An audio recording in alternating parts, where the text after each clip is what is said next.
खबर यूपी के भदोही से है। गांव मिश्रा रोड पर पड़ी दुर्घटना से चोटिल गायों की ले जाकर कराते हैं उपचार।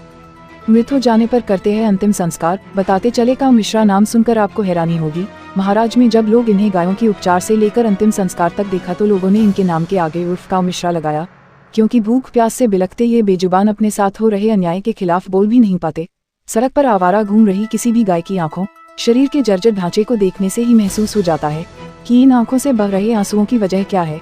कितनी तकलीफ में गुजरता है इनका हर दिन। एक दिन कैसे भी गुजर जाए, लेकिन अगले दिन भूख से या सड़क दुर्घटना से बच पाएंगी या नहीं, इसकी कोई गारंटी नहीं है। घर या गौशाला में ठिकाना नहीं रहा। सड़कों पर कुछ देर के लिए ठौर मिलता तो है, लेकिन सड़क दुर्घटना में कब हमेशा के लिए बैठ जाए या जान चली जाए, इसका बात का डर हर पल बना रहता है। गौवंश के हित की बात तो सभी करते हैं, लेकिन इनकी दुर्दशा देखकर भी अनदेखी कर रहे हैं। यही वजह है कि गौवंश तिल तिल कर जीते और तड़प तड़प कर मर रहे हैं। ऐसे में समाज सेवी सुनील मिश्रा उर्फ गांव मिश्रा जी अपने तन मन धन के साथ गायों के उपचार से लेकर अंतिम संस्कार तक लगे रहते हैं। भदोही के महाराजगंज में सुनील मिश्रा गांव मिश्रा के नाम से जाने जाते हैं।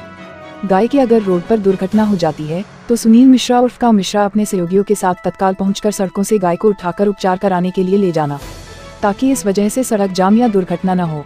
पहले आप अपना नाम बताइए। मेरा नाम सुशील कुमार मिश्रा है। हम एक छोटे से घर से हैं।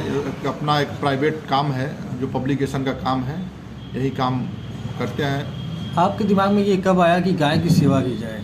देखिए, हम जब हमारा एक शादी हुई थी उसके बाद हमारा बच्चा पैदा हुआ, 1-1.5 साल बाद बच्चा पैदा हुआ। उसी समय बीच में बच्चे का बहुत भयंकर तबीयत खराब हो गया।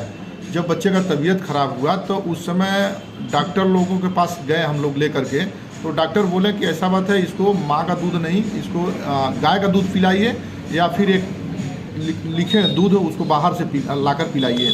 तो हम लोग सोचे कि ये बताइए, गाय का दूध में इतना बड़ा ताकत होता है कि जब डॉक्टर बोल रहे हैं कि माँ का दूध छोड़ करके आप गाय का दूध पिलाइए, इसका मतलब गाय हमारे लिए बहुत ही अमूल्य है, बहुत ही धरोहर की चीज़ है। तो हम लोग उस गाय के उसी समय से गाय के महत्व को जान गए कि गाय कितनी बड़ी हमारे ज़िंदगी के हर सुख दुख में साथी है। और उसके बाद हम लोग सामाजिक हैं, संस्कारी हैं, परिवार से हैं, जानते हैं।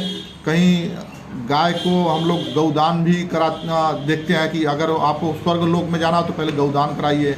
गाय के गोबर का पूजा होता है और गाय का इतना बड़ा महत्व आपको हम क्या बताएं। माने ये मान चलिए कि गाय के महत्व को बड़े बड़े ऋषि मुनि नहीं कर पाए तो हम एक छोटे से प्राणी, हम तो एक छोटे से डॉक्टर के उदाहरण से ही जान गए कि दूध में इतनी बड़ी लोगों में आप बहुत चर्चे हैं काउमैन के नाम से, इस पे क्या कहेंगे? देखिए, आप लोगों के माध्यम से आप लोग एक भारत के बहुत बड़े मजबूत और रीढ़ की हड्डी माने जाते हैं कि जहाँ पे अच्छा बुरा होता है उस चीज़ को आप लोग उजागर करते हैं, उस चीज़ को आप लोग खोल करके पट टू पट रख देते हैं। हमारा ऐसा कोई उद्देश्य नहीं है कि हम चर्चा का विषय बने। हमारा बस लोगों से हाथ जोड़ के यही निवेदन है कि जो हमारी अमूल्य धरोहर है उसको विघटित न होने दें, उसको पृथ्वी से समाप्त न करें। इसलिए गौ माता का सब लोगों से निवेदन है, गौ माता का सेवा करें और अपने इस अमूल्य धरोहर को न, क्योंकि ये कई युगों से चला आ रहा है, भगवान से लेकर के ऋषि मुनि से लेकर हर युगों से चला आ रहा है। गौ का सेवा, गौ के समर्पण का, गौ के त्याग का इतना समर्पण, इसको अमूल्य धरोहर को कहीं नष्ट न होने दें। यही लोगों से हमारा हाथ जोड़कर अपील है कि गौ का सेवा करें। कोई ऐसी घटना बताइए जिसमें आप द्रवित हो गए हो या गौ की सेवा जो है के लिए प्रेरित हुए हो। कोई ऐसी विभत्स घटना आपके साथ आई जिसमें गौ माता परेशान हुई हो और आप उसके प्रति समर्पित हो गए हो? जी सर, देखिए एक चीज़ बताएं, हम मार्केट का हमारा काम है, आना जाना रोड पे रहता है।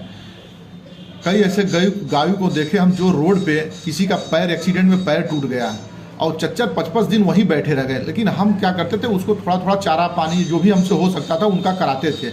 लेकिन उनका तड़पना देख करके हमको बड़ा तकलीफ हुआ कि काश हमको जो दूध पिला करके हमको इतना बुद्धिमान बना रहे हैं और हम उनके दूध से हमारे अंदर पौष्टिक चीज़ आ रहे हैं और ये गाय इस तरीके से तड़प रहे हैं। हमारे ये मान के लिए ये आत्मा हमारा इतना विचलित हुआ कि हम अपना उद्देश्य बना लिया कि नहीं, हम रोड पे गऊ को मरते हुए नहीं देखेंगे। जहाँ तक हो सकेगा उनका हम तन मन धन से लग करके उनका हम सहयोग करेंगे। और वो हमको अगर दूध पिलाकर इतना बड़ा और बुद्धिमान की है तो हम ऐसा नहीं होने देंगे। लोगों को आप क्या संदेश देना चाहते हैं? लोगों से यही संदेश देंगे कि हाथ जोड़कर उनसे निवेदन है कि गौ का सेवा करें और ये हमारे संस्कार को विहीन न करें। गौ हमारे अगर एक एक लोगों को एक एक दरवाजे पर रहेंगे तो मान के लिए हम लोग एकदम प्रफुल्लित रहेंगे, एकदम स्वच्छ और सुंदर रहेंगे।